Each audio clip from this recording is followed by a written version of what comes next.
श्री वाहिगुरु साहिब जी।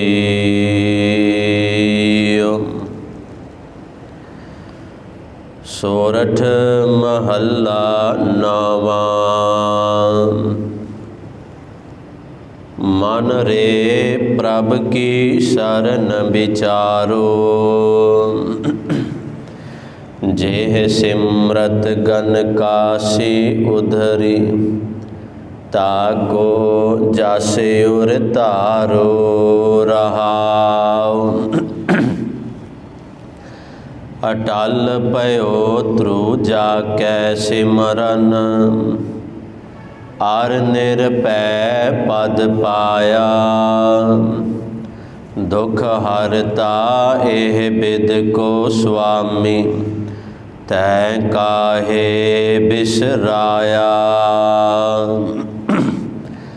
जब ही शरण गही कृपा निध,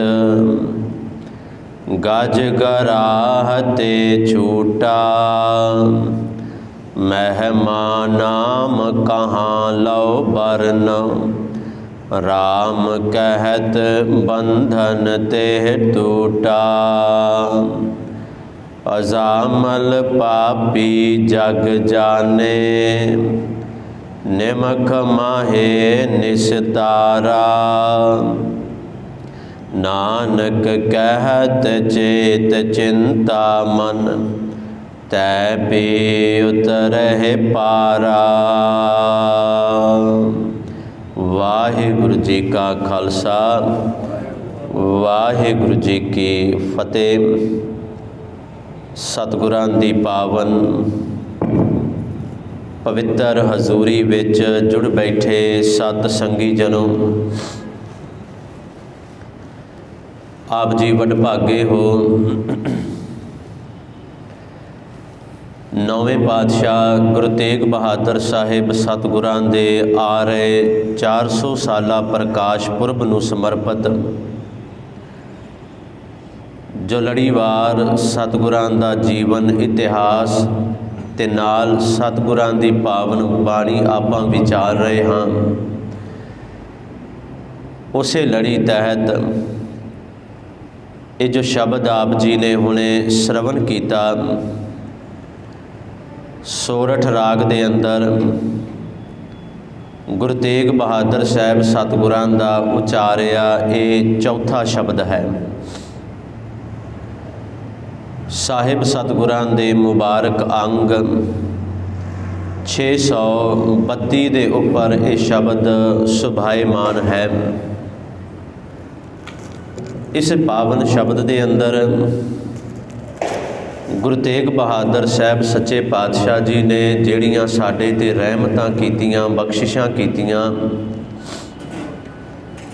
कुछ उदाहरणा दे के मेरे पातशाह जी ने सानू अज समझाया। साहिबां दियां रहमतां दे सदके दे नाल ये शब्द अज आपां विचारण दा यतन करना है। सो विचारां दी आरंभता तो पहलां अपनियां मनोमृतियां नूं करो एकागर, रसना नूं करो पवित्र, करो गुरफतेह दी सांझ। वाहिगुरु जी का खालसा, वाहिगुरु जी की फतेह। अज दा ये पावन शब्द, इस शब्द के अंदर गुरु तेग बहादुर साहब सच्चे पातशाह जी सानू समझाउंदियां मेरे साहिबां ने आख्या कि ऐ भाई उस परमात्मा की शरण विच आ, जिस परमात्मा की शरण विच आया बड़े वड्डे वड्डे पापी भी तर गए। जिस परमात्मा की शरण विच आया बड़े वड्डे वड्डे पापियां दा भी उद्धार हो गया। अज दे इस शब्द के अंदर कुछ उदाहरणा नाम लैके गुरु साहब ने भी दित्तियां हन। उदाहरणा उन्हां दे नाम दियां हन जिहड़े इंसान अपने समय के अंदर बड़े वड्डे पापी गिने गए। खास करके दो वो नाम हैं ਜਿਨ੍ਹਾਂ ਦੇ ਨਾਮ ਦੇ ਨਾਲ ਪਾਪੀ ਸ਼ਬਦ ਲੱਗਾ ਤੇ ਪਾਪਣ ਸ਼ਬਦ ਲੱਗ ਗਿਆ। ਕਦੇ ਮਨ ਦੇ ਅੰਦਰ ਸੋਚੀਏ, ਇਹਨਾਂ ਇਨਸਾਨਾਂ ਨੇ ਆਪਣੇ ਜੀਵਨ ਦੇ ਅੰਦਰ ਕਿੰਨੇ ਕੁ ਪਾਪ ਕੀਤੇ ਹੋਣਗੇ, ਕਿੰਨੇ ਐਬ, ਕਿੰਨੇ ਗੁਨਾਹ ਉਹਨਾਂ ਦੇ ਹੋਣਗੇ ਕਿ ਬਾਣੀ ਦੇ ਅੰਦਰ ਮੇਰੇ ਪਾਤਸ਼ਾਹ ਜੀ ਨੇ ਉਹਨਾਂ ਦੇ ਨਾਮ ਨਾਲ ਪਾਪੀ ਸ਼ਬਦ ਲਾ ਦਿੱਤਾ, ਪਾਪਣ ਸ਼ਬਦ ਲਾ ਦਿੱਤਾ। ਪਰ ਇਹ ਕਹਿਣ ਦੇ ਬਾਅਦ ਵੀ ਮੇਰੇ ਪਾਤਸ਼ਾਹ ਜੀ ਨੇ ਆਖਿਆ, ਭਾਈ ਕਿ ਉਸ ਪਰਮਾਤਮਾ ਦੀ ਸ਼ਰਨ ਵਿੱਚ ਆਓ। ਇਹ ਅੱਜ ਦਾ ਰਹਾਉ ਦਾ ਬੰਦ ਹੈ। ਮਨ ਰੇ ਪ੍ਰਭ ਕੀ ਸ਼ਰਨ ਵਿਚਾਰੋ। ਸ਼ਰਨ ਦਾ ਭਾਵ ਹੈ ਆਸਰਾ। ਸ਼ਰਨ ਦਾ ਭਾਵ ਹੈ ਕਿ ਜਿਹਦੀ ਸ਼ਰਨ ਵਿੱਚ, ਜਿਹਦੇ ਆਸਰੇ ਵਿੱਚ ਜਾ ਕੇ ਕਿਸੇ ਦਾ ਡਰ ਨਾ ਰਹਿ ਜਾਵੇ, ਭਉ ਨਾ ਰਹਿ ਜਾਵੇ। ਮਨ ਰੇ ਪ੍ਰਭ ਕੀ ਸ਼ਰਨ ਵਿਚਾਰੋ। ਨਿਰਭਉ ਦੀ ਸ਼ਰਨ ਵਿੱਚ ਜਾਵਾਂਗੇ ਤੇ ਕਿਸੇ ਦਾ ਭਉ ਨਹੀਂ ਰਹੇਗਾ। ਨਿਰਵੈਰ ਦੀ ਸ਼ਰਨ ਵਿੱਚ ਜਾਵਾਂਗੇ ਤੇ ਕਿਸੇ ਨਾਲ ਵੈਰ ਨਹੀਂ ਰਹੇਗਾ। ਤਾਂ ਹੀ ਆਖਿਆ ਪ੍ਰਭ ਕੀ ਸ਼ਰਨ ਵਿਚਾਰੋ ਮੇਰਿਆ ਮਨਾ। ਪਰਮਾਤਮਾ ਦੀ ਸ਼ਰਨ ਵਿਚਾਰ, ਪਰਮਾਤਮਾ ਦੀ ਸ਼ਰਨ, ਪਰਮਾਤਮਾ ਦਾ ਆਸਰਾ ਪਕੜ। ਤੇ ਫਿਰ ਜਿਹੜੀ ਉਦਾਹਰਨ ਦਿੱਤੀ ਧਿਆਨ ਨਾਲ ਸੁਣਿਓ। ਇਹ ਨੌਵੇਂ ਪਾਤਸ਼ਾਹ ਜੀ ਨੇ ਆਖਿਆ, ਕਹਿੰਦੇ ਜਿਹ ਸਿਮਰਤ ਗਨਕਾ ਸੀ ਉਧਰੀ। ਜਿਹ ਸਿਮਰਤ, ਤੂੰ ਵੀ ਉਸ ਪਰਮਾਤਮਾ ਦਾ ਨਾਮ ਸਿਮਰ, ਜਿਸ ਵਾਹਿਗੁਰੂ, ਜਿਸ ਪਰਮਾਤਮਾ ਦੇ ਨਾਮ ਨੂੰ ਸਿਮਰਿਆ। ਜਿਹ ਸਿਮਰਤ, ਜਿਹਦੇ ਨਾਮ ਨੂੰ ਜਪਿਆ, ਗਨਕਾ ਸੀ ਉਧਰੀ। ਆ ਜਿਹੜਾ ਸੀ ਸ਼ਬਦ ਹੈ ਨਾ, ਸੀ, ਇਹ ਬੜੇ ਸਮਝਣ ਵਾਲਾ ਸ਼ਬਦ ਹੈ। ਸੀ ਸ਼ਬਦ ਜਿਹੜਾ ਹੈ, ਇਹਦੇ ਮਾਇਨੇ ਵੱਖਰੇ ਹਨ। ਅਸੀਂ ਕਿਸੇ ਚੰਗੇ ਬੰਦੇ ਦੀ ਉਦਾਹਰਨ ਦੇਣੀ ਹੋਵੇ ਨਾ, ਚੰਗੇ ਬੰਦੇ ਦੀ, ਅਸੀਂ ਆਖਦੇ ਹਾਂ ਜੇ ਚੰਗਾ ਬਣਨਾ ਹੈ ਤੇ ਉਹਦੇ ਵਰਗਾ ਬਣ। ਕਹਿੰਦੇ ਆ ਨਾ, ਉਹਦੇ ਵਰਗਾ, ਇੱਕ ਐਗਜ਼ੈਂਪਲ ਦਿੰਦੇ ਹਾਂ। ਤੇ ਜੇ ਕਿਸੇ ਮਾੜੇ ਦੇ ਨਾਲ ਤੁਲਨਾ ਕਰਦੇ ਹਾਂ ਤੇ ਅਸੀਂ ਕਹਿੰਦੇ ਇੰਨਾ ਮਾੜਾ ਹੈ, ਉਹਦੇ ਤੋਂ ਵੀ ਗਿਆ, ਉਹਦੇ ਤੋਂ ਵੀ ਗਰਕ ਗਿਆ, ਜਾਂ ਉਹਦੇ ਜਿੰਨਾ ਮਾੜਾ। ਅਸੀਂ ਐਵੇਂ ਕਹਿੰਦੇ ਹਾਂ ਨਾ। ਇੱਥੇ ਸੀ ਸ਼ਬਦ ਵਰਤਿਆ ਗੁਰੂ ਤੇਗ ਬਹਾਦਰ ਸਾਹਿਬ ਨੇ। ਸੀ ਦਾ ਅਰਥ ਹੈ ਵਰਗੀ। ਗਨਕਾ ਸੀ, ਗਨਕਾ ਵਰਗੀ। ਸੱਚੇ ਪਾਤਸ਼ਾਹ ਜੀ ਨੇ ਆਖਿਆ, ਭਾਈ ਜਿਸ ਪਰਮਾਤਮਾ ਦਾ ਨਾਮ ਸਿਮਰਦਿਆਂ ਗਨਕਾ ਵਰਗੀ ਵੀ ਤਰ ਗਈ। ਹੁਣ ਇਹ ਕੋਈ ਖਾਸ ਲਫ਼ਜ਼ ਹੀ ਹੈ ਨਾ। ਗਨਕਾ ਵਰਗੀ ਤਰ ਗਈ, ਕਿੰਨੀ ਕੁ ਪਾਪਣ ਹੋਏਗੀ ਉਹ। ਜੇ ਗੁਰੂ ਸਾਹਿਬ ਨੂੰ ਇਹ ਕਹਿਣਾ ਪੈ ਗਿਆ ਕਿ ਗਨਕਾ ਵਰਗੀ, ਜਿਹਦੇ ਪਾਰ ਉਤਾਰੇ ਦਾ ਕਿਸੇ ਨੂੰ ਪਤਾ ਹੀ ਨਹੀਂ ਸੀ ਵੀ ਇਹ ਪਾਰ ਵੀ ਲੰਘ ਸਕਦੀ ਹੈ, ਜਿਹਦੇ ਬਾਰੇ ਸਮਝ ਸੀ ਕਿ ਆਪ ਵੀ ਡੁੱਬੇਗੀ ਤੇ ਸਭ ਡੋਬ ਦੇਵੇਗੀ ਨਾਲ। ਪਾਤਸ਼ਾਹ ਨੇ ਆਖਿਆ, ਨਹੀਂ ਭਲਿਓ, ਉਸ ਪਰਮਾਤਮਾ ਦੀ ਸ਼ਰਨ ਤੁਸੀਂ ਵੀ ਵਿਚਾਰੋ, ਉਸ ਪਰਮਾਤਮਾ ਦੀ ਸ਼ਰਨ ਵਿੱਚ ਆਓ। ਜਿਹ ਸਿਮਰਤ ਗਨਕਾਸੀ ਉਦਰੀ ਤਾਕੋ ਜਸ ਉਰ ਧਾਰੋ। ਉਸ ਪਰਮਾਤਮਾ ਦਾ ਜਸ ਹਿਰਦੇ ਦੇ ਅੰਦਰ ਧਾਰ, ਜਿਹਦੇ ਨਾਮ ਨੂੰ ਸਿਮਰਦਿਆਂ ਗਨਕਾ ਵਰਗੀ ਵੀ ਤਰ ਗਈ। ਹੁਣ ਗਨਕਾ ਵਰਗੀ ਇਹ ਕਿੱਥੋਂ ਪੜਾਂਗੇ ਅਸੀਂ? ਇਹਦੇ ਲਈ ਤੇ ਫਿਰ ਭਾਈ ਗੁਰਦਾਸ ਨੂੰ ਪੜ੍ਹਨਾ ਪਏਗਾ। ਐਵੇਂ ਥੋੜ੍ਹੀ ਬਾਣੀ ਦੀ ਕੁੰਜੀ ਉਹਨਾਂ ਨੂੰ ਕਿਹਾ ਗਿਆ ਹੈ। ਭਾਈ ਸਾਹਿਬ ਭਾਈ ਗੁਰਦਾਸ ਜੀ, ਭਾਈ ਸਾਹਿਬ ਜੀ ਨੇ ਆਪਣੀ 10ਵੀਂ ਵਾਰ ਦੇ ਵਿੱਚ ਗਣਕਾ ਦਾ ਜ਼ਿਕਰ ਕੀਤਾ ਹੈ। 10ਵੀਂ ਵਾਰ ਵਿੱਚ ਤੇ ਕੀ ਉਹਨਾਂ ਸ਼ਬਦ ਲਿਖੇ, ਧਿਆਨ ਨਾਲ ਸੁਣਿਓ। ਮੈਂ ਪਹਿਲਾਂ ਥੋੜ੍ਹੀ ਜਿਹੀ ਪੌੜੀ ਸੁਣਾਵਾਂ, ਫਿਰ ਅਰਥ ਕਰਾਂਗੇ। ਭਾਈ ਸਾਹਿਬ ਜੀ ਨੇ ਆਖਿਆ, ਗਣਕਾ ਪਾਪਨ ਹੋਏ ਕੈ ਪਾਪਾਂ ਦਾ ਗਲ ਹਾਰ ਪਰੋਤਾ। ਮਹਾਂਪੁਰਖ ਅਚਾਨ ਚੱਕ ਗਣਕਾ ਵਾੜੇ ਆਏ ਖਲੋਤਾ। ਦੁਰਮਤ ਦੇਖ ਦਿਆਲ ਹੋਏ ਹੱਥੋਂ ਉਸ ਨੂੰ ਦਿੱਤੋ ਸਤੋਤਾ। ਤੇ ਰਾਮ ਨਾਮ ਉਪਦੇਸ਼ ਕਰ। ਇਹ ਬੜੇ ਕਮਾਲ ਦੀ ਐਗਜ਼ੈਂਪਲ ਹੈ। ਭਾਈ ਸਾਹਿਬ ਭਾਈ ਗੁਰਦਾਸ ਜੀ ਨੇ ਆਖਿਆ, ਗਣਕਾ ਪਾਪਨ ਹੋਏ ਕੈ। ਗਣਕਾ ਪਾਪਨ ਸੀ ਤੇ ਪਾਪਾਂ ਦਾ ਗਲ ਹਾਰ ਪਰੋਤਾ। ਇੰਨੇ ਕੁ ਪਾਪ ਉਹਨੇ ਆਪਣੇ ਜੀਵਨ ਦੇ ਅੰਦਰ ਕਰ ਲਏ ਕਿ ਮੰਨ ਲਓ ਪਾਪਾਂ ਦਾ ਹਾਰ ਪਰੋ ਕੇ ਉਹਨੇ ਆਪਣੇ ਗਲ ਵਿੱਚ ਪਾ ਲਿਆ। ਇੰਨੇ ਪਾਪ ਸਨ ਉਹਦੇ, ਜਿਨ੍ਹਾਂ ਦੀ ਗਿਣਤੀ ਮਿਣਤੀ ਨਹੀਂ। ਇਹ ਸ਼ਬਦ ਵੀ ਆਪਾਂ ਵਰਤਾਂਗੇ। ਇੰਨੇ ਕੁ ਪਾਪ ਉਹਨੇ ਆਪਣੇ ਜੀਵਨ ਦੇ ਅੰਦਰ ਕਰ ਲਏ, ਜਿਨ੍ਹਾਂ ਦੀ ਕੋਈ ਗਿਣਤੀ ਮਿਣਤੀ ਨਹੀਂ ਹੋ ਸਕਦੀ। ਗਣਕਾ ਪਾਪਨ ਹੋਏ ਕੈ ਪਾਪਾਂ ਦਾ ਗਲ ਹਾਰ ਪਰੋਤਾ। ਤੇ ਹੋਇਆ ਕੀ, ਇੱਕ ਦਿਨ ਆਖਦੇ ਨੇ ਮੀਂਹ ਬੜਾ ਪੈ ਰਿਹਾ ਸੀ, ਰਾਤ ਦਾ ਸਮਾਂ, ਬਰਸਾਤ ਬੜੀ ਤੇਜ਼ ਹੋ ਰਹੀ ਹੈ। ਇੱਕ ਮਹਾਂਪੁਰਸ਼ ਪਰਮਾਤਮਾ ਦੀ ਬੰਦਗੀ ਕਰਨ ਵਾਲੇ ਰਾਤ ਦਾ ਸਮਾਂ ਤੇ ਪਿੰਡ ਵੇਖ ਕੇ ਇੱਧਰ ਨੂੰ ਆ ਗਏ। ਹੁਣ ਪਹਿਲੇ ਸਮੇਂ ਸਨ, ਉਦੋਂ ਕਿਹੜੀਆਂ ਲਾਈਟਾਂ ਜਗਦੀਆਂ ਸਨ ਜਾਂ ਸਟਰੀਟ ਲਾਈਟਾਂ ਲੱਗੀਆਂ ਨੇ, ਚਾਨਣ ਹੋਏਗਾ। ਉਦੋਂ ਤੇ ਦੇਖਿਆ ਜਾਂਦਾ ਸੀ ਵੀ ਕਿਸ ਘਰ ਦੇ ਅੰਦਰ ਦੀਵਾ ਜਲ ਰਿਹਾ ਹੈ। ਜਿੱਧਰ ਦੀਵਾ ਜਗਦਾ ਉੱਧਰ ਕੋਈ ਨਾ ਕੋਈ ਜਾਗਦਾ ਹੋਏਗਾ, ਇਹ ਸੋਚ ਸੀ। ਕਹਿੰਦੇ ਉਸ ਮਹਾਂਪੁਰਸ਼ ਨੂੰ ਬਰਸਾਤ ਬੜੀ ਹੋ ਰਹੀ ਹੈ ਅਤੇ ਸ਼ਰਨ ਵਾਸਤੇ ਕੋਈ ਟਿਕਾਣਾ ਨਹੀਂ ਮਿਲ ਰਿਹਾ, ਕੋਈ ਵੀ ਨਹੀਂ। ਉਹ ਪਿੰਡ ਦੇ ਵਿੱਚ ਤੁਰਦਾ ਜਾ ਰਿਹਾ ਹੈ। ਇੱਕ ਘਰ ਦੇ ਅੰਦਰ ਦੀਵਾ ਜਗਦਾ ਦਿਸਿਆ ਅਤੇ ਉਹ ਮਹਾਤਮਾ ਜੀ ਨੇ ਉਸ ਘਰ ਦਾ ਦਰਵਾਜ਼ਾ ਖੜਕਾਇਆ। ਉਹ ਗਣਕਾ ਦਾ ਘਰ ਸੀ। ਹੁਣ ਇੱਕ ਵੇਸ਼ਵਾ ਦੇ ਘਰ ਹੀ ਸਾਰੀ ਰਾਤ ਦੀਵਾ ਜਗੇਗਾ, ਹੋਰ ਕਿੱਥੇ ਜਗਣਾ ਹੈ। ਸੱਚਾਈ ਹੈ ਬੜੀ ਵੱਡੀ। ਭਾਈ ਸਾਹਿਬ ਭਾਈ ਗੁਰਦਾਸ ਜੀ ਨੇ ਆਖਿਆ, ਕਹਿੰਦੇ ਦੀਵਾ ਜਗਦਾ ਵੇਖ ਕੇ ਇਹਨੇ ਦਰਵਾਜ਼ਾ ਖੜਕਾਇਆ ਅਤੇ ਅੰਦਰੋਂ ਆਵਾਜ਼ ਆਈ, ਕੌਣ? ਗਣਕਾ ਨੇ ਪੁੱਛਿਆ, ਕੌਣ ਹੈ? ਅਤੇ ਮਹਾਤਮਾ ਨੇ ਬਾਹਰੋਂ ਆਵਾਜ਼ ਦਿੱਤੀ ਸੀ, ਆਖਿਆ ਸੀ, ਧੀਏ ਦਰਵਾਜ਼ਾ ਖੋਲ੍ਹ, ਪੁੱਤਰੀ ਦਰਵਾਜ਼ਾ ਖੋਲ੍ਹ।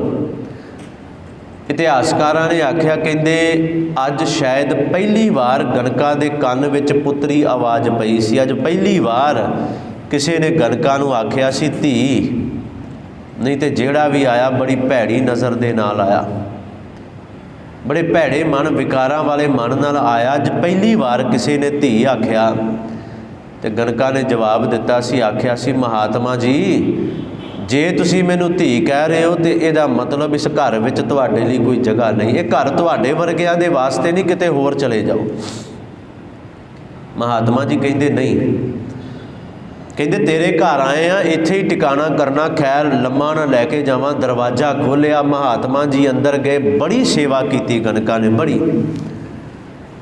ਅਤੇ ਭਾਈ ਸਾਹਿਬ ਭਾਈ ਗੁਰਦਾਸ ਜੀ ਨੇ ਆਖਿਆ, ਦੁਰਮਤ ਦੇਖ ਦਿਆਲ ਹੋਏ। ਇਹਦੀ ਦੁਰਮਤ ਇਹਨੇ ਦੱਸਿਆ ਕਿ ਮਹਾਤਮਾ ਜੀ ਮੈਂ ਆ ਮੇਰੀ ਕਿਰਤ ਹੈ, ਇਹ ਮੇਰਾ ਧੰਦਾ ਹੈ, ਇਹ ਮੇਰਾ ਰੋਜ਼ਗਾਰ ਹੈ।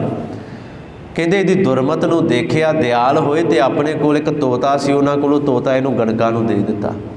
ਕਹਿੰਦੇ ਗਣਕਾ ਧੀਏ ਇਹ ਸਾਡਾ ਤੋਤਾ ਰੱਖ, ਇਸ ਤੋਤੇ ਨੂੰ ਰਾਮ ਰਾਮ ਅਸੀਂ ਜਪਾਉਣੇ ਆ ਅਤੇ ਤੂੰ ਇਹਨੂੰ ਰਾਮ ਰਾਮ ਦਾ ਰਟਨ ਕਰਵਾਉਣਾ ਹੈ। ਰਾਮ ਰਾਮ ਜਪਾਈ, ਵੇਖੀ ਕਿਤੇ ਰਾਮ ਦਾ ਨਾਮ ਇਹ ਤੋਤਾ ਭੁੱਲ ਨਾ ਜਾਏ। ਤਰੀਕਾ ਬਹਾਨਾ ਕਿੰਨੇ ਕਮਾਲ ਦਾ ਹੈ। ਆਖਿਆ ਕਿਤੇ ਰਾਮ ਦਾ ਨਾਮ ਇਹ ਤੋਤਾ ਭੁੱਲ ਨਾ ਜਾਏ, ਇਹਨੂੰ ਰਾਮ ਰਾਮ ਜਪਾਈ, ਰਾਮ ਨਾਮ ਉਪਦੇਸ਼ ਕਰ। ਭਾਈ ਸਾਹਿਬ ਭਾਈ ਗੁਰਦਾਸ ਜੀ ਨੇ ਜਿਹੜੇ ਬਚਨ ਕਹੇ ਨਾ, ਕਹਿੰਦੇ ਮਹਾਤਮਾ ਤੇ ਦਿਨ ਚੜ੍ਹਿਆ ਚਲੇ ਗਏ। ਹੁਣ ਇਹ ਗਣਕਾ ਉਸ ਤੋਤੇ ਨੂੰ ਰਾਮ ਜਪਾਉਂਦੀ ਹੈ, ਆਖਦੀ ਹੈ ਮਿੱਠੂ ਬੋਲ ਰਾਮ। ਇੱਕ ਵਾਰ ਜ਼ੁਬਾਨ ਤੋਂ ਜਪਿਆ ਗਿਆ ਨਾ, ਰਸਨਾ ਤੋਂ, ਅੱਗੋਂ ਤੋਤਾ ਜਵਾਬ ਦਿੰਦਾ ਹੈ ਰਾਮ। ਦੂਜੀ ਵਾਰ ਕੰਨਾਂ ਨਾਲ ਸੁਣਿਆ ਵੀ ਜਾ ਰਿਹਾ ਹੈ। ਦੇਖੋ ਮਹਾਂਪੁਰਸ਼ ਜਦੋਂ ਤੁਰੁੱਠਦੇ ਨੇ ਨਾ, ਜਦੋਂ ਬੰਦਗੀ ਕਰਨ ਵਾਲੇ ਰਹਿਮਤ ਦੇ ਘਰ ਦੇ ਵਿੱਚ ਆਉਂਦੇ ਨੇ ਤੇ ਬਹਾਨਾ ਇੱਕ ਤਰੀਕਾ ਵੱਖਰਾ ਹੀ ਬਣਾ ਕੇ ਜਾਂਦੇ ਨੇ। ਇਹ ਉਸ ਤੋਤੇ ਨੂੰ ਜਪਾ ਰਹੀ ਹੈ ਰਾਮ, ਅੱਗੋਂ ਤੋਤਾ ਬੋਲਦਾ ਹੈ ਰਾਮ, ਤੇ ਦੋ ਭਗਤੀਆਂ ਹੋ ਰਹੀਆਂ ਨੇ। ਰਸਨਾ ਭਗਤੀ ਵੀ ਹੋ ਰਹੀ ਹੈ ਤੇ ਸ਼ਰਵਣ ਭਗਤੀ ਵੀ ਹੋ ਰਹੀ ਹੈ, ਦੋ ਹੋ ਰਹੀਆਂ ਨੇ। ਜਪਿਆ ਵੀ ਜਾ ਰਿਹਾ ਹੈ ਤੇ ਸੁਣਿਆ ਵੀ ਜਾ ਰਿਹਾ ਹੈ। ਤੇ ਭਾਈ ਸਾਹਿਬ ਜੀ ਨੇ ਆਖਿਆ, ਕਹਿੰਦੇ ਲਿਵ ਲਾਗੀ ਤਿਸ ਤੋਤਿਓ। ਉਸ ਤੋਤੇ ਨੂੰ ਰਾਮ ਰਾਮ ਜਪਾਉਂਦਿਆਂ ਇਸ ਗਣਕਾ ਦੀ ਲਿਵ ਪਰਮਾਤਮਾ ਦੇ ਚਰਨਾਂ ਨਾਲ ਲੱਗ ਪਈ। ਅਤੇ ਅਖੀਰਲੇ ਸਮੇਂ 'ਤੇ ਜੰਮ ਨਹੀਂ ਲੈਣ ਆਏ। ਫਿਰ ਅਖੀਰਲੇ ਸਮੇਂ 'ਤੇ ਜਮਾਂ ਦਾ ਸਾਹਮਣਾ ਨਹੀਂ ਹੋਇਆ।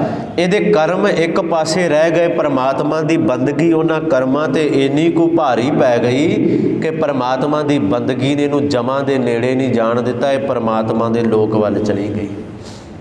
ਇਹ ਪਹਿਲੀ ਉਦਾਹਰਨ ਅੱਜ ਗੁਰੂ ਤੇਗ ਬਹਾਦਰ ਸਾਹਿਬ ਨੇ ਦਿੱਤੀ ਏ। ਆਖਿਆ ਮਨ ਰੇ ਪ੍ਰਭ ਕੀ ਸ਼ਰਨ ਵਿਚਾਰੋ, ਜਿਹ ਸਿਮਰਤ ਗਨਿਕਾਸੀ ਉਦਰੀ ਤਾਕੋ ਜਸ ਉਰਧਾਰੋ। ਜਿਸ ਪਰਮਾਤਮਾ ਦਾ ਨਾਮ ਸਿਮਰਦਿਆਂ ਗਣਕਾ ਵਰਗੀ ਤਰ ਗਈ, ਉਹਦਾ ਜਸ ਹਿਰਦੇ ਦੇ ਅੰਦਰ ਧਾਰ, ਤੂੰ ਵੀ ਜਪ। ਇੱਥੇ ਕਹਿਣ ਦਾ ਇਹ ਭਾਵ ਹੈ ਕਿ ਜਿਹਦੇ ਨਾਮ ਨੂੰ ਜਪਿਆ ਗਣਕਾ ਵਰਗੀ ਪਾਪਣ ਤਰ ਗਈ, ਤੇ ਤੂੰ ਕਿਉਂ ਨਹੀਂ ਤਰੇਂਗਾ? ਤੂੰ ਵੀ ਉਸ ਪਰਮਾਤਮਾ ਦਾ ਨਾਮ ਜਪ, ਤੇਰਾ ਵੀ ਪਾਰ ਉਤਾਰਾ ਹੋਏਗਾ। ਤੈਂ ਵੀ ਉਤਰੈ ਪਾਰਾ, ਤੂੰ ਵੀ ਪਾਰ ਉਤਰ ਜਾਏਗਾ। ਹੁਣ ਦੂਜੀ ਉਦਾਹਰਨ ਗੁਰੂ ਤੇਗ ਬਹਾਦਰ ਸਾਹਿਬ ਨੇ ਦਿੱਤੀ, ਉਹ ਹੈ ਉਹ ਹੈ ਭਗਤ ਧਰੂ ਦੀ। ਦੂਸਰੀ ਉਦਾਹਰਨ ਇਸੇ ਸ਼ਬਦ ਦੇ ਅੰਦਰ, आख्या अटल भयो ध्रु जाकै सिमरन, अर निरभै पद पाया। अटल भयो ध्रु जाकै सिमरन, कहते जाकै जिस परमात्मा दे नाम नूं जपदियां अटल भयो ध्रु, ध्रु अटल हो गया। अटल भयो ध्रु जाकै सिमरन, ਹੁਣ ਇਹ भी 10ਵੀਂ वार पढ़नी पएगी क्योंकि इत्थे ते टूक मात्र गुरु साहब ने दस दिता। मैं फिर तां बेनती वार वार कर रहा कि भाई साहब भाई गुरदास जी दियां वारां नूं गुरबाणी दी कुंजी तां ही कहिंदे ने, गुरबाणी दी चाबी तां कहिंदे ने। गुरु तेग बहादुर साहब ने एक एग्जाम्पल दे दी, गणकासी उधरी गणका वर्गी का उधार हो गया। हुण गणका कौन सी? वो भाई साहब भाई गुरदास जी ने खोल के दस दिता। गुरु तेग बहादुर साहब जी ने कह दिता अटल भयो ध्रु जाकै सिमरन, इन्नी को उदाहरण दे दी। तो भाई साहब भाई गुरदास जी ने 10वीं वार की पहली पौड़ी शुरुआत भगतां दी भगत ध्रु तो की है। मैं पहला पौड़ी थोड़ी जी तुहाडे सामने रखा। भाई साहब जी ने आख्या ध्रु हसदा घर आया, कर प्यार प्यो कुछड़ लीता, बाहों पकड़ उठा लिया, मन विच रोस मतरेई कीता।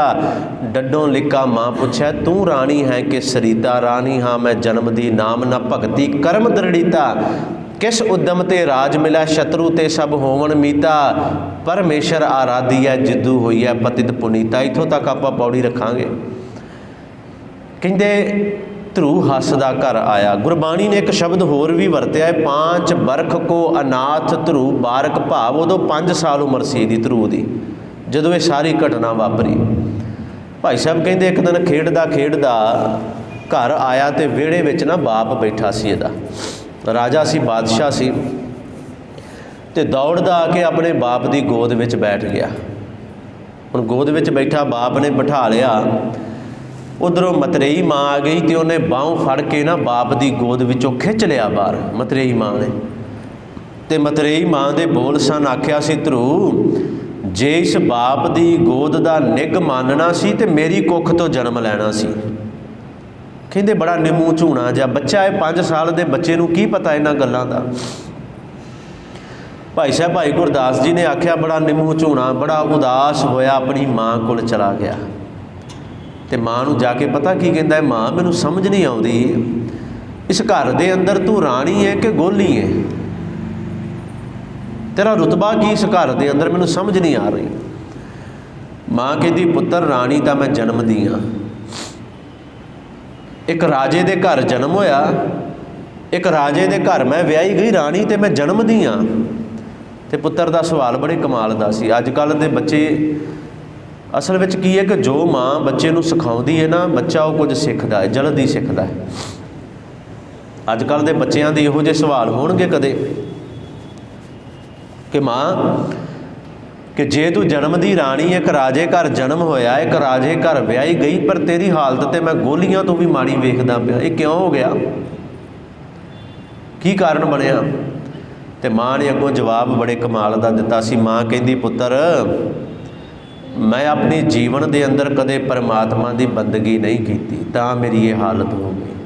मैं परमात्मा के नाम नूं सिमरिया नहीं कदे, मैं कदे उस वाहिगुरू परमात्मा की बंदगी नहीं की।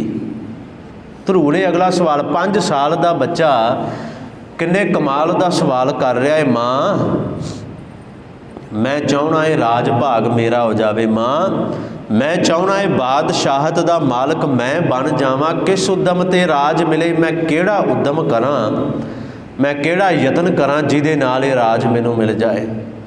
अगला सवाल सी इहदा, माँ केड़ा उद्यम करा कि शत्रु ते सब होवन मीता, अज सारे मेरे शत्रु मेरे वैरी लगते ने, सारे मेरे मित्र बन जाण, मैं केड़ा यतन करा।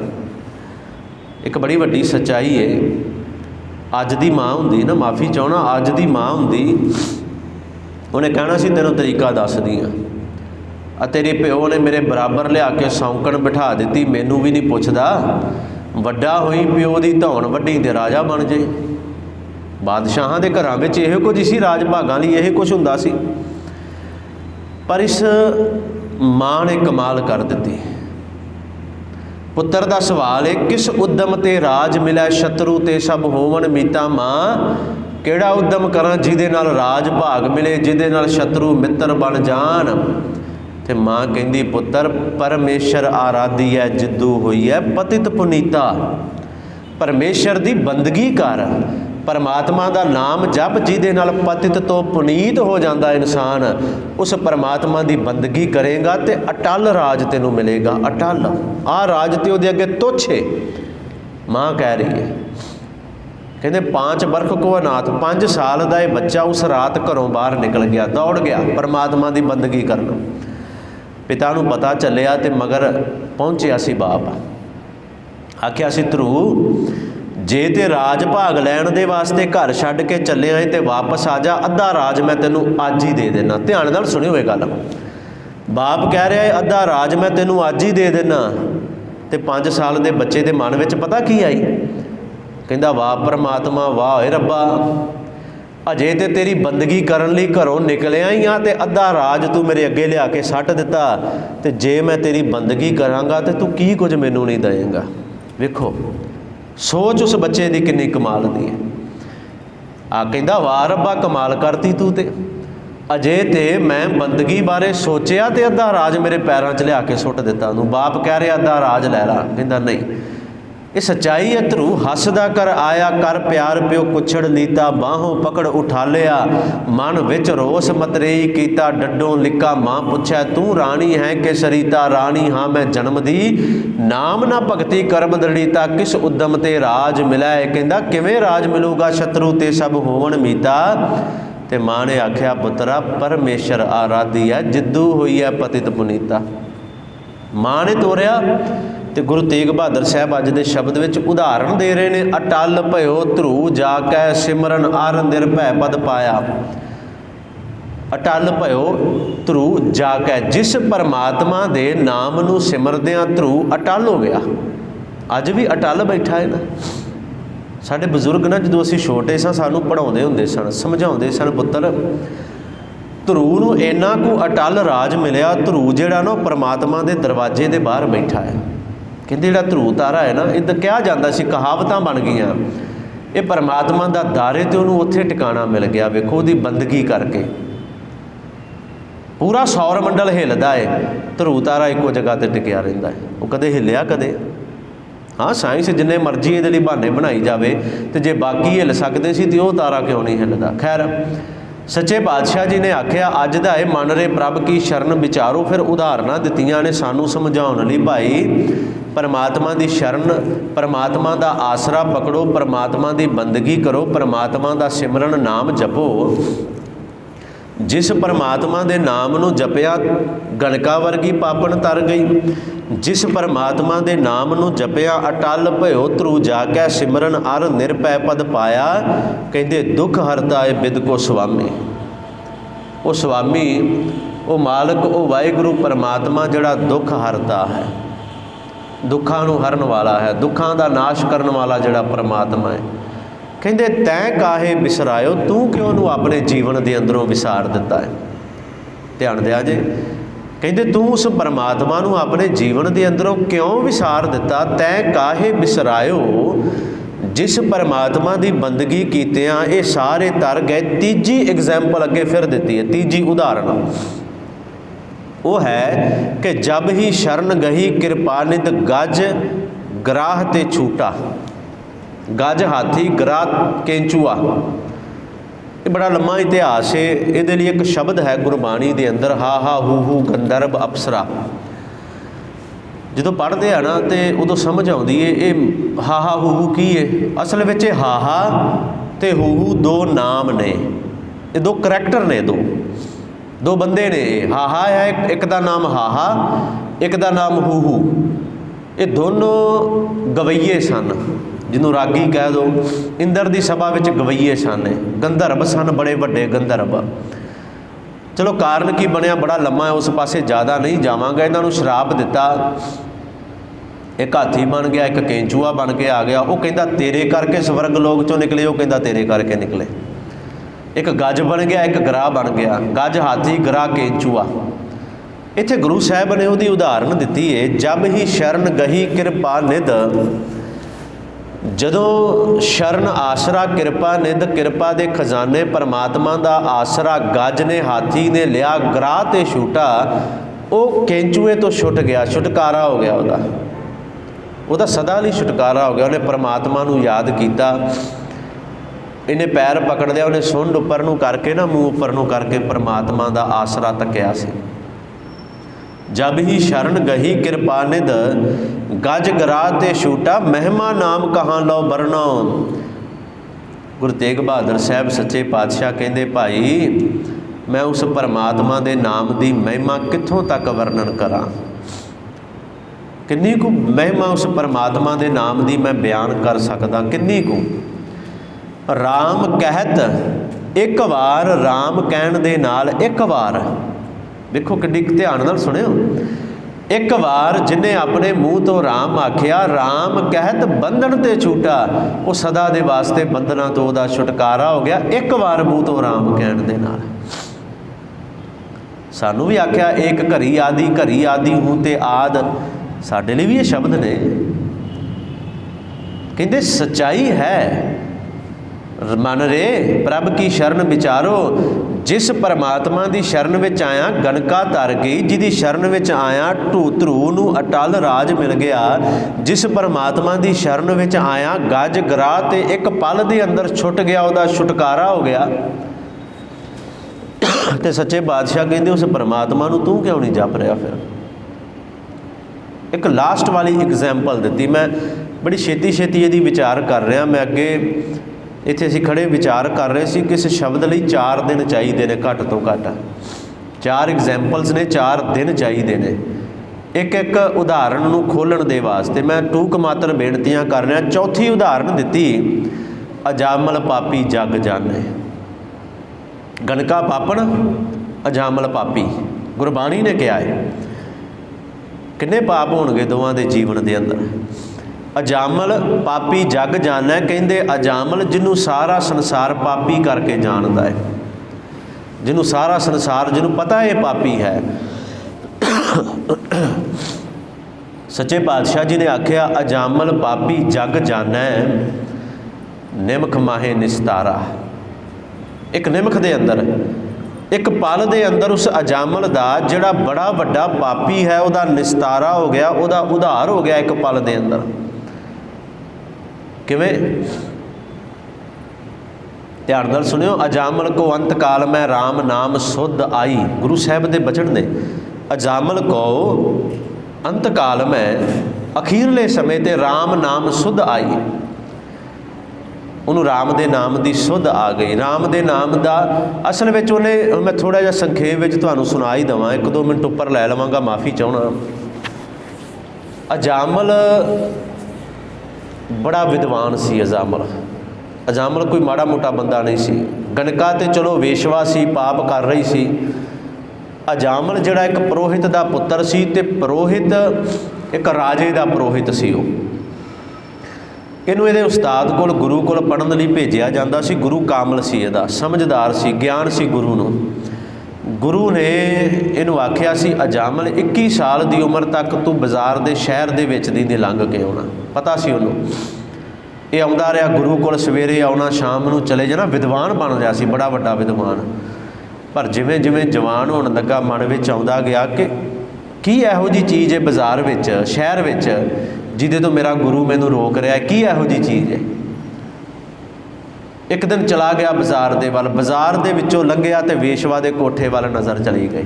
ਉਹ ਖੜੀ ਹੈ ਬਾਹਰ, ਉਹਦੇ ਵੱਲ ਵੇਖਿਆ, ਨੈਣ ਨਾਲ ਨੈਣ ਮਿਲੇ। ਹੁਣ ਹਮੇਸ਼ਾ ਹੀ ਜਾ ਵੀ ਬਾਜ਼ਾਰ ਦੇ ਵਿੱਚੋਂ ਰਿਹਾ ਹੈ ਤੇ ਆ ਵੀ ਬਾਜ਼ਾਰ ਦੇ ਵਿੱਚੋਂ ਰਿਹਾ ਹੈ। ਇੱਥੋਂ ਤੱਕ ਹਾਲਾਤ ਬਣ ਗਏ। ਇੱਕ ਦਿਨ ਉਹ ਪੌੜੀਆਂ ਵੀ ਤਾਂ ਚੜ੍ਹ ਗਿਆ। ਪਤਾ ਲੱਗਿਆ ਇਹਨਾਂ ਦੋਵਾਂ ਨੂੰ ਦੇਸ਼ ਨਿਕਾਲਾ ਦੇ ਦਿੱਤਾ ਗਿਆ, ਕੱਢ ਦਿੱਤਾ ਦੇਸ਼ 'ਚੋਂ। ਜੰਗਲ ਵਿੱਚ ਝੌਂਪੜੀ ਬਣਾ ਕੇ ਰਹਿਣ ਲੱਗ ਪਏ। 6 ਪੁੱਤਰ ਹੋਏ। ਜਦੋਂ ਸਦਮਾ ਹੋਣ ਵਾਲਾ ਸੀ ਨਾ, ਪਰ ਸਮਝ ਸੀ ਇਹਨੂੰ, ਬੜੀ ਸੇਵਾ ਕਰਨ ਲੱਗ ਪਿਆ। ਆਏ ਗਏ ਮਹਾਤਮਾ ਦੀ। ਇੱਕ ਮਹਾਤਮਾ ਦੇ ਅੱਗੇ ਰੋ ਪਿਆ, ਮਹਾਤਮਾ ਜੀ ਮੈਂ ਆਪਣੇ ਜੀਵਨ ਦੇ ਅੰਦਰ ਇੰਨੇ ਕੁ ਪਾਪ ਕੀਤੇ ਨੇ, ਲੋਕ ਮੈਨੂੰ ਪਾਪੀ ਕਹਿੰਦੇ ਨੇ। ਅਜਾਮਲ ਪਾਪੀ ਮੇਰਾ ਤਖੱਲਸ ਬਣ ਗਿਆ। ਕਦੇ ਮੈਂ ਵੀ ਭਵ ਸਾਗਰ ਤੋਂ ਪਾਰ ਹੋ ਸਕਦਾ? ਉਸ ਮਹਾਂਪੁਰਸ਼ ਨੇ ਅੱਗੋਂ ਬੋਲ ਗਏ ਸਨ, ਆਖਿਆ ਸੀ, ਅਜਾਮਲ ਤੇਰੇ ਘਰ ਹੁਣ 7ਵਾਂ ਪੁੱਤਰ ਹੋਏਗਾ, ਇਹਦਾ ਨਾਮ ਨਾਰਾਇਣ ਰੱਖ ਦੇ। 7 ਬਚਨ। ਨਾਮ ਨਾਰਾਇਣ ਰੱਖ ਦਿੱਤਾ। ਆਵਾਜ਼ ਮਾਰਦਾ ਹੈ ਨਾਰਾਇਣ ਨਾਰਾਇਣ, ਤੇ ਨਾਲ ਪਰਮਾਤਮਾ ਦਾ ਨਾਮ ਵੀ ਜਪਿਆ ਜਾ ਰਿਹਾ। ਕਹਿੰਦੇ ਅਖੀਰਲਾ ਸਮਾਂ ਆਇਆ, ਅਜਾਮਲ ਕੋ ਅੰਤ ਕਾਲ ਮੈਂ ਨਾਰਾਇਣ ਸੁਧ ਆਈ। ਅਖੀਰਲਾ ਸਮਾਂ ਆਇਆ, ਜਮ ਆ ਕੇ ਸਾਹਮਣੇ ਖੜੇ ਹੋ ਗਏ ਤੇ ਆਵਾਜ਼ ਮਾਰਦਾ ਹੈ ਨਾਰਾਇਣ ਪੁੱਤ ਬਚਾ ਲਾ, ਪੁੱਤਰ ਨਾਰਾਇਣ ਬਚਾ। ਕਹਿੰਦੇ ਨਾਰਾਇਣ ਦਾ ਨਾਮ ਸੁਣ ਕੇ ਤੇ ਜਮ ਦੌੜ ਗਏ, ਉਹ ਦੌੜ ਗਏ ਜਮ ਜਿਹੜੇ ਆਏ ਸਨ। ਹੁਣ ਕਹਿੰਦੇ ਜਮ ਰੱਬ ਦਾ ਨਾਂ ਸੁਣ ਕੇ ਦੌੜ ਗਏ ਤੇ ਲੈਣ ਵਾਸਤੇ ਦੇਵਲੋਕ ਤੋਂ ਲੋ ਆ ਗਏ ਦੇਵਤੇ। ਕਹਿਣ ਦਾ ਭਾਵ ਇਹ ਹੈ, ਇੱਕ ਪਲ ਦੇ ਅੰਦਰ ਅਜਾਮਲ ਦਾ ਵੀ ਨਿਸਤਾਰਾ ਹੋ ਗਿਆ। ਪਰ ਹੋਇਆ ਕਿਵੇਂ? ਪਰਮਾਤਮਾ ਦੇ ਨਾਮ ਨੂੰ ਜਪਿਆ। ਇਹੀ ਉਦਾਹਰਨ ਹੈ ਅਜਾਮਲ ਪਾਪੀ ਜਗ ਜਾਣੇ ਨਿਮਖ ਮਾਹੇ। ਨਿਮਖ ਕਹਿੰਦੇ ਨੇ ਅੱਖ ਦੇ ਝਮਕਣ ਜਿੰਨਾ ਸਮਾਂ ਜਿਹੜਾ ਹੈ, ਅੱਖ ਬੰਦ ਕਰਕੇ ਖੋਲ੍ਹ ਦੇਣਾ, ਬੰਦ ਕਰਕੇ ਖੋਲ੍ਹਣਾ ਤੇ ਜ਼ਿਆਦਾ ਹੈ, ਝਮਕਦੇ ਆ ਜਦੋਂ ਇੱਦਾਂ। ਨਿਮਖ ਮਾਹੇ ਨਿਸਤਾਰਾ, ਇੱਕ ਨਿਮਖ ਦੇ ਅੰਦਰ ਉਹਦਾ ਨਿਸਤਾਰਾ ਹੋ ਗਿਆ। ਤੇ ਸੱਚੇ ਪਾਤਸ਼ਾਹ ਜੀ ਅਖੀਰ ਤੇ ਕਹਿੰਦੇ ਨਾਨਕ ਕਹਿਤ, ਨੌਵੇਂ ਪਾਤਸ਼ਾਹ ਗੁਰੂ ਤੇਗ ਬਹਾਦਰ ਸਾਹਿਬ ਕਹਿ ਰਹੇ ਨੇ ਨਾਨਕ ਕਹਿਤ ਚੇਤ ਚਿੰਤਾਮਨ। ਚੇਤ ਉਸ ਪਰਮਾਤਮਾ ਨੂੰ ਜਿਹੜਾ ਚਿੰਤਾ ਨੂੰ ਹਰ ਲੈਣ ਵਾਲਾ ਹੈ, ਚਿੰਤਾਵਾਂ ਨੂੰ ਦੂਰ ਕਰਨ ਵਾਲਾ ਹੈ। ਨਾਨਕ ਕਹਿਤ ਚੇਤ ਚਿੰਤਾਮਨ ਤੈ ਭੀ ਉਤਰੈ ਪਾਰਾ। ਤੂੰ ਵੀ ਪਾਰ ਉਤਰ ਜਾਏਗਾ, ਤੇਰਾ ਵੀ ਪਾਰ ਉਤਾਰਾ ਹੋ ਜਾਏਗਾ, ਤੇਰਾ ਵੀ ਨਿਸਤਾਰਾ ਹੋ ਜਾਏਗਾ ਜੇ ਤੂੰ ਵੀ ਉਸ ਪਰਮਾਤਮਾ ਦੇ ਨਾਮ ਨੂੰ ਜਪੇਗਾ। ਅਸਲ ਵਿੱਚ ਜਿਹੜਾ ਅੱਜ ਦਾ ਸ਼ਬਦ ਹੈ ਨਾ, ਅੱਜ ਦਾ ਇਸ ਸ਼ਬਦ ਦੇ ਅੰਦਰ ਐਗਜ਼ੈਂਪਲਸ ਜਿਹੜੀਆਂ ਨੇ, ਉਦਾਹਰਨਾਂ ਜਿਹੜੀਆਂ ਨੇ, ਉਹਨਾਂ ਲੋਕਾਂ ਦੀਆਂ ਦਿੱਤੀਆਂ ਗਈਆਂ ਜਿਨ੍ਹਾਂ ਦੇ ਬਾਰੇ ਕਿਹਾ ਜਾਂਦਾ ਸੀ ਕਿ ਇਹਨਾਂ ਦਾ ਕਦੇ ਪਾਰ ਉਤਾਰਾ ਹੋ ਹੀ ਨਹੀਂ ਸਕਦਾ। ਗਣਕਾ ਵਰਗੀ, ਅਜਾਮਲ, ਗੱਜ, ਧਰੂ ਤੇ ਖੈਰ ਇੱਕ ਬੱਚਾ ਸੀ। ਬਾਕੀ ਜਿਹੜੀਆਂ ਉਦਾਹਰਨਾਂ ਗੁਰੂ ਸਾਹਿਬ ਨੇ ਦਿੱਤੀਆਂ ਨੇ ਨਾ, ਉਹ ਉਹਨਾਂ ਦੀਆਂ ਨੇ ਜਿਨ੍ਹਾਂ ਨੇ ਆਪਣੇ ਜੀਵਨ ਦੇ ਅੰਦਰ ਬੜੇ ਪਾਪ ਕਮਾਏ, ਬੜੇ ਕੁਕਰਮ ਕਰ ਲਏ। ਪਰ ਗੁਰੂ ਤੇਗ ਬਹਾਦਰ ਸਾਹਿਬ ਨੇ ਆਖਿਆ ਇੱਕ ਵਾਰ ਪਰਮਾਤਮਾ ਦਾ ਨਾਮ ਲੈਂਦਿਆਂ ਉਹਨਾਂ ਦਾ ਛੁਟਕਾਰਾ ਹੋ ਗਿਆ ਤੇ ਤੇਰਾ ਛੁਟਕਾਰਾ ਕਿਉਂ ਨਹੀਂ ਹੋਏਗਾ? ਇਹ ਸਾਨੂੰ ਕਹਿ ਰਹੇ ਨੇ, ਜੇ ਉਹਨਾਂ ਦਾ ਛੁਟਕਾਰਾ ਹੋ ਗਿਆ ਤੇ ਤੇਰਾ ਕਿਉਂ ਨਹੀਂ ਹੋਏਗਾ? ਭਲਿਆ ਤੈਂ ਭੀ ਉਤਰੈ ਪਾਰਾ, ਤੂੰ ਵੀ ਪਾਰ ਉਤਰ ਜਾਏਗਾ। ਨਾਨਕ ਕਹਿਤ ਚੇਤ ਚਿੰਤਾਮਨ, ਚਿੰਤਾ ਹਰ ਲੈਣ ਵਾਲੇ ਪਰਮਾਤਮਾ ਦੀ ਬੰਦਗੀ ਕਰ, ਤੂੰ ਵੀ ਪਾਰ ਉਤਰ ਜਾਏਗਾ, ਤੇਰਾ ਵੀ ਪਾਰ ਉਤਾਰਾ ਹੋਏਗਾ। ਅਸਲ ਵਿੱਚ ਅੱਜ ਦਾ ਜਿਹੜਾ ਸ਼ਬਦ ਹੈ ਨਾ, ਇਹ ਪਰਮਾਤਮਾ ਦੀ ਬੰਦਗੀ ਵੱਲ ਸਾਨੂੰ ਪ੍ਰੇਰਦਾ ਹੈ ਤੇ ਦੱਸ ਰਿਹਾ ਹੈ ਪਰਮਾਤਮਾ ਦੀ ਬੰਦਗੀ ਕੀਤਿਆਂ ਵੱਡੇ ਵੱਡੇ ਪਾਪੀ ਵੀ ਤਰ ਗਏ। ਭਲਿਆ ਤੂੰ ਉਸ ਰਸਤੇ ਤੇ ਚੱਲ ਤੇ ਸਹੀ, ਤੂੰ ਪਰਮਾਤਮਾ ਦੀ ਬੰਦਗੀ ਵਾਲੇ ਪਾਸੇ ਆ ਤੇ ਸਹੀ। ਸੱਚੇ ਪਾਤਸ਼ਾਹ ਨੇ ਆਖਿਆ ਤੂੰ ਵੀ ਪਾਰ ਉਤਰ ਜਾਏਗਾ। ਜਪ ਉਸ ਪਰਮਾਤਮਾ ਦਾ ਨਾਮ। ਸੋ ਅੱਜ ਦਾ ਇਹ ਪਾਵਨ ਸ਼ਬਦ, ਇਸ ਸ਼ਬਦ ਦੇ ਅੰਦਰ ਮੇਰੇ ਪਾਤਸ਼ਾਹ ਨੇ ਉਸ ਪਰਮਾਤਮਾ ਦੀ ਬੰਦਗੀ ਲਈ ਸਾਨੂੰ ਪ੍ਰੇਰਿਆ ਹੈ। ਸੋ ਵੱਧ ਤੋਂ ਵੱਧ ਇਹ ਕੋਸ਼ਿਸ਼ ਕਰੀਏ ਕਿ ਨਿਤਨੇਮ ਤੇ ਹੋਵੇ ਸਾਡਾ, ਹੋਰ ਨਹੀਂ ਤੇ ਅੰਮ੍ਰਿਤ ਵੇਲਾ ਤੇ ਨਿਤਨੇਮ। ਸੋ ਸਤਿਗੁਰੂ ਰਹਿਮਤ ਕਰਨ। ਇੰਨੀਆਂ ਕੁ ਬੇਨਤੀਆਂ ਆਪ ਜੀ ਨੇ ਪ੍ਰਵਾਨ ਕਰ ਲੈਣੀਆਂ। ਗੁਰ ਸ਼ਬਦ ਇਤਿਹਾਸ ਦੀ ਵਿਚਾਰ ਕਰਦਿਆਂ ਹੋਈਆਂ ਬੇਅੰਤ ਭੁੱਲਾਂ ਦੀ ਖਿਮਾ ਕਰੋ। ਗੁਰ ਫਤਿਹ ਦੀ ਸਾਂਝ। ਵਾਹਿਗੁਰੂ ਜੀ ਕਾ ਖਾਲਸਾ, ਵਾਹਿਗੁਰੂ ਜੀ ਕੀ ਫਤਿਹ।